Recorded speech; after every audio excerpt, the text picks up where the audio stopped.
প্ৰখৰ ৰ'দত টংলাৰ পদপথৰ বাটৰুৱাক কোনে হাত বাউলি মাতে। এজোপা বটবৃক্ষৰ জন্মৰ ৰহস্য জানিলে আচৰিত হ'ব আপুনিও। শুকুৰবাৰে টংলাত এজোপা অৰ্জুন, বট, কৰবী আৰু আহঁত গছৰ ২২ সংখ্যক উপজা দিন পালন কৰা হয়। কিন্তু কিয় পালন কৰিছে পথৰ দাঁতিত থকা এই গছজোপাৰ জন্মবাৰ্ষিকী? নিজ হাতেৰে টংলা এমবি পথৰ নগৰ সমিতিৰ সমীপত এক বৃহদাকাৰ বটবৃক্ষ গছজোপা টংলাৰ বৃক্ষপ্ৰেমী তথা উই হিউমেন ফাউণ্ডেশ্যন NGOৰ সঞ্চালক সদানন্দ চহৰীয়াৰ জন্মদিনত ২২ বছৰ আগতে এই গছজোপা ৰোপণ কৰা হৈছিল। সেয়ে প্ৰখৰ ৰ'দত বাটৰুৱাক হাত বাউলি মাতে গছজোপাই। পৰিৱেশ ভাৰসাম্য ৰক্ষাৰ ক্ষেত্ৰত সুন্দৰ নিদৰ্শন দেখুৱাৰ বাবে সদানন্দ চহৰীয়াক সচেতন ৰাইজে ধন্যবাদ জ্ঞাপন কৰে। ২০০৩ চনৰ ২১ মাৰ্চত মই আৰু দীপুপুৰীয়া লগ লাগি আমি ৪টা গছৰ পুলি লগাইছিলোঁ। এটা হ'ল অৰ্জুনৰ গছ, এটা হ'ল বট গছ, এটা হ'ল আহঁত গছ আৰু এটা হ'ল কৰবী গছ। এই গছকেইডাল গোটেইকেইটা লগাই আমি ২০০৩ চনৰ ২১ মাৰ্চত আমি একেলগ কৰি লগাই আজি মোটামুটি ২২ বছৰ সম্পূৰ্ণ হ'ল। আৰু সেই উপলক্ষে এই গছডালৰ যিটো তেওঁলোকৰ জন্ম জয়ন্তী উপলক্ষে আমি গোটেইকেইটা আমাৰ উই হিউমেন ফাউণ্ডেশ্যনৰ লগ লাগি আমি এইখিনি এটা জনসংযোগত পৰিণত হ'লোঁ। লগতে এইটো এটা যাতে আমি প্ৰত্যেক বছৰে বছৰে মানুহৰ মনত পেলাই থৈ যাব পাৰোঁ যে গছৰো জন্মদিন পাতে হিচাপে আমি আগবাঢ়ি গৈ আছোঁ। আৰু এইখিনি আমি কাৰ্যসূচী হিচাপে লৈ কিছু আমাৰ যাতে মানুহ সচেতন হওক, গছপুলি লগাব লাগে। আমাৰ মাজৰ পৰা কেইটামান গছৰ ওপৰত পুলিও বিলালোঁ। লগতে এই গছডালৰ জন্মৰ লগত সংগতি ৰাখি আমি কেকো কাটিলোঁ। এইখিনি কাৰ্যসূচী আমি এতিয়ালৈকে সম্পন্ন কৰিলোঁ। এই গছডাল আজি আমাৰ SDPO ছাৰ দুৰ্গাজ্ঞ ছাৰ আহিছিলে। তেখেতে আহি তেওঁৰ বহুমূলীয়া সময়ৰ মাজতো আহি এই উদ্ঘাটনটো তেখেতে কৰি থৈ গৈছে যে গছ এডাল কাটক, এডাল কাটিলে লগালে ১০০ডাল লগাওক। তেতিয়াহ'লে আমি মানে গ্ৰীণ হৈ থাকিম, ক্লিন এণ্ড গ্ৰীণ। আৰু আমি এই গছডালৰ বিশেষত্ব, এই গছডালৰ তলত যেতিয়া আপুনি অলপ বহি থাকিব নোৱাৰে, বট গছৰ তলত বা আহঁত গছৰ তলত থাকিলে বহুত পজিটিভ এনাৰ্জি আহে।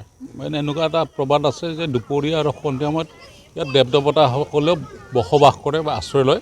আৰু ইয়াত গছৰ তলত যোনে তলত বহি অলপ সময় থাকে মানে ব্ৰেইনটো পূৰা কুল হৈ আহে। আৰু বিশেষকৈ শনিবাৰ মঙলবাৰে যদি গছৰ শিপাত ধৰি যিবিলাক নিজৰ ভিতৰত যিবিলাক বেয়া বা হেৰি থাকে মানে নিগেটিভ এনাৰ্জি থাকে, অলপকৈ সেই শিপাডালত ধৰি কৈ থাকিলে হ'ল, ঘৰত গৈ দেখিব একদম সম্পূৰ্ণ পজিটিভ হৈ আহে।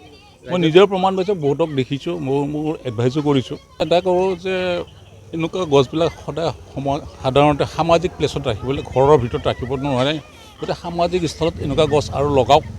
চবেই এজনৰ দ্বাৰা হাজাৰজন যাতে উপকৃত হয় সেইটোকে মই ভাবোঁ আৰু কৰক সকলোৱে। মই এইটো কৈছোঁ যে গছবিলাকৰ পজিশ্যনবিলাক ঠিক নকৰে, হয়তো তেওঁলোকে কাটিছিলে। এতিয়া গছ যিমান কাটিছে পজিশ্যন ল'লে আৰু তাতকৈ 100 গুণকৈ বঢ়াই যাওক আৰু বেছিকৈ লগাওক, যাতে তাত ফুল প্ৰটেকশ্যন দিয়ক।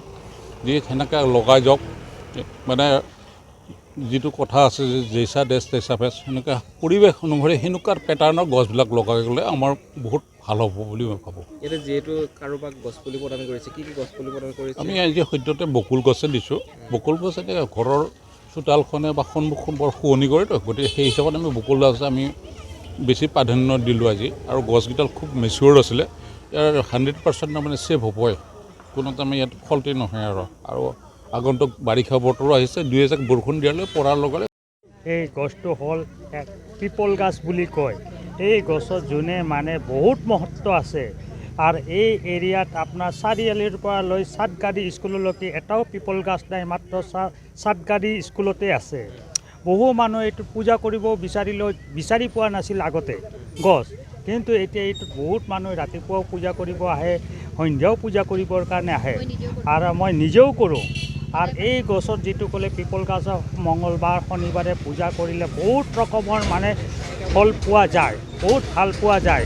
বিশ্বাস ৰাখিব লাগে, মানুহ যদি মনত কৰি পেলাই এইটোত যদি সেৱাও কৰে আৰু কৰে, আহি বহেও বহুত ৰকমৰ পৰা বিপদৰ পৰা উদ্ধাৰ পোৱা যায়। সেইকাৰণে এনেকুৱা গছ মই আৰু কওঁ যে মানুহ পাৰিলে জাগা পালে আৰু ৰুৱে, আৰু যোনে ৰুব তাৰো ভৱিষ্যতে বহুত ৰকমৰ মানে উন্নতি হোৱাৰ নিচিনাই এইখিনিতে কৈ। টংলা ভেৰগাঁৱৰ পৰা চিন্ময় ডেকাৰ ৰিপৰ্ট, এনি ভাৰত 24।